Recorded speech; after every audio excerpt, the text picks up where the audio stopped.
بسم اللہ الرحمن الرحیم۔ السلام علیکم ویورز، میں ہوں آپ کا ہوسٹ آفتاب نذیر۔ آپ دیکھ رہے ہیں ویژن پوائنٹ۔ ناظرین کرام، آج کل وزیر اعلیٰ خیبر پختونخوا علی امین گنڈاپور صاحب کریز سے نکل کر شاٹس لگا رہے ہیں اور چوکوں چھکوں کی برسات ہے۔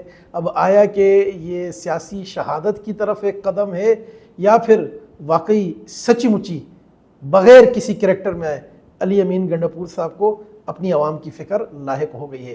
اس بارے میں گفتگو کرتے ہیں۔ آج ہم نے اپنے اسٹوڈیو میں دعوت دی ہے معروف تجزیہ کار جناب طارق چوہی صاحب کو۔ طارق چوہی صاحب، کیسے دیکھتے ہیں آپ ان حالات کو، اور ان حالات میں جو گنڈاپور صاحب نکل کر کھیل رہے ہیں، یہ بولڈ ہوں گے یا چھکے ماریں گے؟ جو گنڈاپور صاحب نکل کے کھیل رہے ہیں نا، وہ وکٹ کیپر سے پوچھ کے نکل رہے ہیں، امپائر سے پوچھ کے نکل رہے ہیں، فیلڈر کو بھی ساتھ میں لایا ہوا انہوں نے، اور تماشائی بھی ان کے اپنے ہیں۔ تو گنڈاپور صاحب لوگ ہوتے ہیں ایک وقت میں 2 کشتیوں میں سوار ہیں، گنڈاپور صاحب 6 کشتیوں میں سوار ہیں، اور ان کا خیال ہے کہ 6 کشتیوں والے بیوقوف ہیں۔ وہ سب لوگ سمجھتے ہیں ان کی اس جو ہے وہ مطلب وہ وکٹ کے چاروں طرف کھیل رہے ہیں، اور اس طرح کے جو پلیئر ہوتے ہیں نا، جو سمجھتے ہیں کہ میں سب کو بیوقوف بنا رہا ہوں یا سب کو میں نے جو ہے وہ الو بنانے میں کامیاب ہو جاؤں گا، الٹیمیٹلی ہٹ وکٹ ہو جاتے ہیں۔ اپنی وکٹ جو ہے خود وہ مار کے ہٹ وکٹ کر کے نکل جائیں گے۔ گنڈاپور صاحب کی جو آج کل جو رویہ ہے نا، اس کے بارے میں جو پہلوانوں کی دنیا ہے نا، اس میں ایک لفظ استعمال ہے درشنی پہلوان درشن کے لیے صرف پہلوان ہو، بڑے لاچے کرسے، گلے میں صافہ رنگ برنگا، اور وہ بڑا ڈیلڈ اور لمبے بال اور بڑا ان کا قد بوس ہوتا ہے، وہ کبھی اکھاڑے نہیں ہو سکتے۔ ان کو کہتے ہیں لاہور پنجاب کی سلینگ میں درشنی پہلوان، درشن کا پہلوان ہے۔ نہ کبھی اکھاڑے میں اترے ہیں، نہ کبھی مقابلہ کیا ہے، نہ اکھاڑے میں اترے، لہٰذا ہار جیت کا سوال نہیں کرتا، درشن کرا رہے تھے۔ یہ گنڈاپور صاحب جو ہے نا، دیکھیے بات یہ ہے کہ آپ کو مشہور زمانہ ویڈیو یاد ہوگی جب یہ موٹر وے پہ بھاگ رہے تھے، پرانی جب یہ اپوزیشن میں تھے، کچھ چیزیں برآمد ہوئی تھی ان سے، اس کا شہد تھا اور کچھ بلیک لیبل والا شہد اور اشیاء تھی، تو وہ دوڑ اچھی تھی ان کی۔ تو گنڈاپور صاحب جو ہے نا، ان کو یہ سمجھ نہیں آتی کہ اب وہ اپوزیشن کے ایم این اے نہیں ہیں، نہ وہ پی ٹی آئی کے عہدیدار ہیں۔ ایک صوبے کا جو چیف منسٹر ہے وہ وفاق پاکستان کا، آئین پاکستان کا پابند ہوتا ہے۔ وہ پورے صوبے کا، پورے اپنے جو اس کا یونٹ ہے جہاں سے منتخب ہو گیا، اس کا ذمہ دار ہوتا ہے۔ اس کے عوام کی فلاح و بہبود کا، اس کے عوام کی ترقی کا، اور اس کے عوام کے تحفظ کا جناب چیف منسٹر صاحب نے حلف اٹھایا ہوا ہے۔ وہ دوبارہ کس دن تشریف لے جائیں اور حلف اٹھا کے پڑھیں، انہوں نے کیا حلف پڑھیں، حلف کی جو اس کی عبارت کیا ہے، اس میں کیا لکھا ہے۔ اس نے آئین پاکستان کا پابند کیا ہے، اور آئین پاکستان نے ان کو پابند کیا ہے کہ ان کے صوبے میں امن و امان کا قیام کرنا ان کی بنیادی ذمہ داری ہے۔ صوبے میں کوئی دہشت گرد ہو، صوبے میں کوئی ڈاکو ہو، صوبے میں کوئی چور ہو، صوبے میں بدماش ہو، اس کا قلع کامہ کرنا جناب گنڈاپور صاحب کی ذمہ داری ہے۔ گنڈاپور صاحب کیا یہ ذمہ داری ادا کر رہے ہیں؟ کیا گنڈاپور صاحب جو ہیں اپنے صوبے کے عوام کو تعلیم دینے میں کامیاب ہیں؟ کیا گنڈاپور صاحب اپنے صوبے کے عوام کو ہیلتھ کی فیسلٹی دینے میں کامیاب ہیں؟ کیا آپ کے صوبے کا اسکول ٹھیک چل رہے ہیں؟ کیا آپ کے صوبے کا اسپتال ٹھیک چل رہا ہے؟ کیا آپ کے صوبے میں جو سیلاب زدہ لوگ ہیں ان تک امداد پہنچ رہی ہے؟ نہیں پہنچ رہی نا۔ تو وہ اب ڈرامہ کر رہے ہیں، اب وہ بڑھ کے مار کر وہ خوش کرنا چاہتے ہیں اپنی پارٹی کو، اپنے عوام کو بیوقوف بنانا چاہتے ہیں۔ یار اس صوبے میں 18 بندے کھڑے آنے واحد میں بہ گئے، صوبے کی جو یونیورسٹی کی زمینیں ہیں گروی رکھی جا رہی ہیں تاکہ ان کی فیسیں پوری ہوں، یونیورسٹی کے اخراجات پورے ہوں۔ اسپتالوں کا آپ نے دیکھا ہے کیا حالت ہے۔ ایک چھوٹے سے ضلع میں، اتنے چھوٹے سے ضلع میں 50 ارب کا ادھر ادھر ہو گئے، ہوا میں اڑ گئے۔ باقی ضلعوں میں کیا حال ہوگا؟ تو وہ جناب گنڈاپور صاحب جو کہ یہاں آئے تھے اسلام آباد میں 5-6 دفعہ فتح کرنے، کبھی وہ سرنگ سے نکلے، کبھی وہ کہتے ہیں کہ میں سپرمین چوکی میں چھپ گیا تھا، کبھی وہ کہتے ہیں میں نے 12 ضلع جو ہے وہ کے کراس کیے۔ جب وہ 26 نومبر کو آئے تھے، یہ جو ویڈیو ایریا کا علاقہ کلثوم اسپتال جہاں سے وہ تشریف لے گئے تھے، وہ ہم نے ساری آنکھوں سے منظر دیکھا ہے کس طرح سے سب نے دیکھا نہیں، ویڈیو میں تو لوگوں نے دیکھا، ہم تو چشمدید تھے، ہم تو سامنے وہاں بیٹھ کے کور کرتے تھے۔ تو ان کو یہ بات ریئلائز کرنا چاہیے کہ اب منتخب ہونے کے بعد وہ جیسے منتخب ہوئے ہیں، وہ کہانیاں سناتے ہیں یہ یہاں کے لوگ کیسے منتخب ہوئے ہیں، منتخب ہونے سے پہلے کہاں تھے اور کس طرح سے ان کو فلٹریٹ کیا گیا۔ منتخب ہونے کے بعد اب وہ پورے صوبے کا نمائندے ہیں، پاکستان تحریک انصاف سے ان کا کوئی تعلق نہیں ہے۔ تحریک انصاف سے تعلق ہوتا ہے ٹکٹ لینے کے لیے، الیکشن لڑنے کے لیے۔ منتخب ہونے کے بعد چیف منسٹر، ایم این اے، ایم پی اپنے پورے حلقے کی نمائندگی کرتا ہے۔ حلقے کی نمائندگی کرتے ہوئے ان کو چاہیے کہ صوبے میں جو دہشت گرد جو ہیں وہ دہشت گرد جن کو 2022 میں ان کی اپنی پارٹی لے کے آئی تھی ریہیبلیٹیشن کے نام پر. اس وقت یہ وفاقی وزیر تھے کشمیر افیئرس کے اور وہ جو سرحدی علاقہ جات کی سیفرون کی وزارت ہے. جی میں بالکل کیا تھا اس وقت میں سمجھ اعتراض اٹھایا تھا انہوں نے چودھری صاحب کتنے 100 لوگوں کو لا کے 40,000 لوگوں کو بسایا گیا جن کی وجہ سے آج پورا صوبہ جو ہے بدلنے کا شکار ہے. چودھری صاحب یہ سوال یہ پیدا ہوتا ہے کہ وزارت اعلیٰ کے منصب پر بیٹھا ایک مخبوط الحواس شخص جس کا یہ ماضی ہے یہ کردار ہے اور سب جانتے بھی ہیں, عمران خان صاحب کی یہ چوائس کیوں رہی کہ آج بھی آدھی تحریک انصاف ان پر اعتماد نہیں کرتی؟ اور پیچھے جو پنجاب کو آپ کے پنجاب کو جو تحفہ ملا تھا وسیم اکرم پلس وہ بھی آپ کے سامنے, اور آج خود تحریک انصاف اس پہ تبرہ پڑ رہی ہے.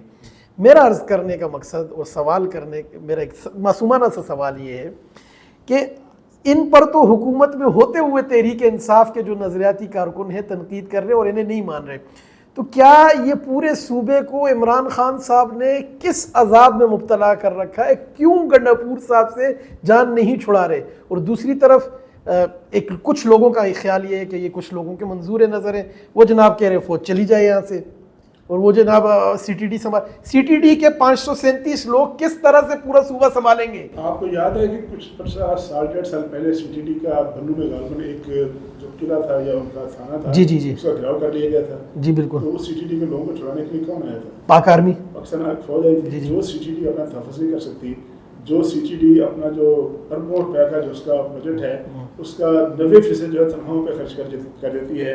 نہ اس نے اپنے آپ کو آج تک اچھی گاڑیاں لی ہیں, نہ اچھی کوئی اکوپمنٹ نہیں ہے, کوئی ٹولز نہیں ہیں, نہ اس کے پاس اچھی ٹریننگ ہے. وہ سی ٹی ڈی جو ہے دنیا کی جو منظم ترین دہشت گردی ہے جس کا سامنا پاک فوج ہے, اس کے لیے پاک فوج کے 7,000 سے زیادہ جوان اور افسر جو ہیں, ایس ایس جی پاک کمانڈوز فوج جو ہے اس کا جو سپاہی سے لے کر لیفٹیننٹ جنرل لیول کا افسر جو ہے دہشت گردی کے خلاف جنگ میں قربانی دے چکا ہے. اس فوج کو یہ کہتے ہیں فوج چلی جائے, کیوں فوج کا پاکستان نہیں ہے؟ فوج کیوں چلی جائے؟ فوج کو آپ نے آئین پاکستان کی جو شک ہے 245 اس کے تحت بلایا. اگر آپ کو فوج اچھی لگتی بفرض معاد آپ کو فوج اچھی لگتی تو آپ پھر وہ جو سیاسی کمیٹی ہے آپ کی صوبائی اس کی آڑ میں کیوں کھیلتے ہیں؟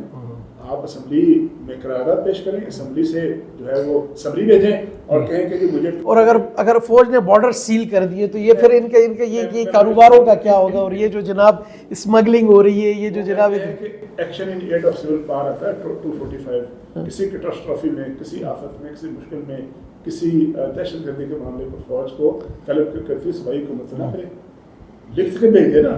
اب یہ چاہتے ہیں کہ رانجھا بھی خوش ہو گئے تو سیدہ بھی خوش رہیں, یعنی وہ فوج بھیجنا چاہتے ہیں تو اس کو واپس بھیجے نا. فوج تو خوشی سے جا کے سرحدوں پہ اپنے کام, وہ تو خود تنگ ہے, مطلب بڑی ایک عوامی پریشر بھی ہوتا ہے, اور وہ ویسٹرن بارڈر پہ بھی مصروف ہے, وہ ایسٹرن بارڈر کو بھی اس نے دیکھنا ہے, اس نے انڈیا کی جو ریشہ دوانی ہے اس کی سازشیں ہیں اس کا بھی سامنا کرنا ہے, اس نے بلوچستان میں بھی جو ہے وہ فتنہ ہندوستان کا مقابلہ کرنا ہے, وہ فتنہ الفارج کا مقابلہ بھی کر رہی ہے, اور ساتھ ساتھ یہ عناصر جو آئے روز کبھی 26 نومبر کو ٹوٹ پڑتے ہیں, کبھی فتنہ السیاست جو ہے, کبھی وہ 5 اگست کی دھمکیاں دے رہے ہیں. آج 4 یا 5 دن رہ گئے ہیں باقی, تو کتنی تیاری کر لی انہوں نے؟ کیا لگتا ہے آپ 5 اگست کیا لگتا ہے آپ کو؟ نہیں لگتا ہے اس 5 اگست کو کچھ سے پہلے اڈیالہ کا تالا کھلے گا؟ 10 اپریل 2022 کو حکومت ختم ہوئی تھی عدم اعتماد کے نتیجے میں, اور پہلا حملہ بولا تھا انہوں نے 25 مئی کو اسلام آباد کے جو جناب اس کے کونے سے واپس چلے گئے تھے, اس کے بعد سے آج تک 7 دفعہ یہ جلغار کر چکے ہیں. پنجاب سے کوئی بندہ نہیں آیا, بلوچستان سے کوئی بندہ نہیں آیا, آزاد کشمیر سے کوئی بندہ نہیں آیا, جی بی سے کوئی بندہ نہیں آیا, سندھ سے کوئی بندہ نہیں آیا. ہر دفعہ یہ لے کے آئے اپنا کچھ اضلاع جو ہیں سندھ کے خیبر پختونخوا کے. مجھے بتائیں ڈی اے خان سے کتنے بندے آئے تھے؟ یہ سوابی وغیرہ 2-4 جو سینٹرل اضلاع ہیں وہاں سے بندوں کو لے کے آئے تھے, اور وہ بھی واپس جب این موقع پہ وہ جو کہتے ہیں نا کہ رانجھے کو بھی خوش کیا اور کھیڑے کو بھی خوش کیا, تو رانجھے کو بھی خوش کرنے کی کوشش کی کہ بندے لے کے پہنچ گئے, اور کھیڑے کو بھی خوش کیا کہ یہاں سے آ کے واپس چلے گئے. تو وہ ڈرامہ کرتے ہیں. میں بتاؤں ڈرامے جو ہے نا جسے کہتے ہیں نا کاٹ کی ہڈیاں وہ مار پر نہیں چڑھتی, ایک وقت آتا ہے کہ وہ چیزیں بے نقاب ہو جاتی. اب ان کی جو مطلب آپ کی باتوں کا خلاصہ یہ ہے کہ علی امین گنڈاپور صاحب اب ایکسپوز ہو چکے ہیں. علی امین گنڈاپور صاحب جو ہیں ایک آئین پاکستان کے مطابق جو ایک تقاضا ہے چیف منسٹر کا وہ پورا نہیں کرے, وہ پریس کانفرنس میں بیٹھ کے آئینی اداروں کے خلاف باتیں کر رہے ہیں. کہ جی میں تو جو اس کو نہیں مانتا وہ بالکل اپنا کردار ادا کریں اور اپنا کردار ادا کرتے ہوئے کہیں باقاعدہ طور پر کہ جی فوج جو واپس جائے.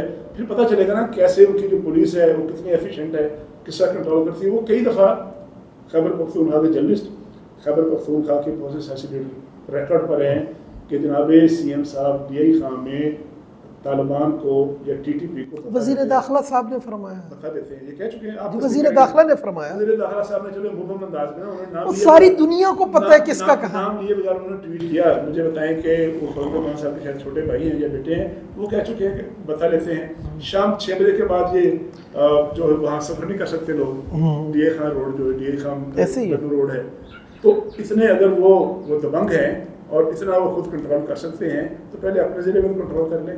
اپنے ضلع میں کنٹرول نہیں. دیکھیں فوج کی ذمہ داری ہے پاکستان کے عوام.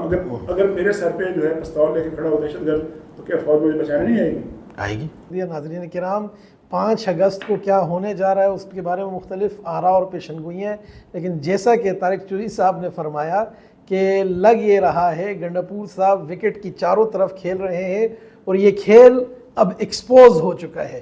اب مزید ان کی یہ کہانی نہیں چلے گی, کیونکہ اب دنیا جان چکی ہے کہ گنڈاپور صاحب محض ہر طرف سے بیوقوف بنانے کا کھیل کھیل رہے ہیں. دیکھتے رہیے ویژن پوائنٹ.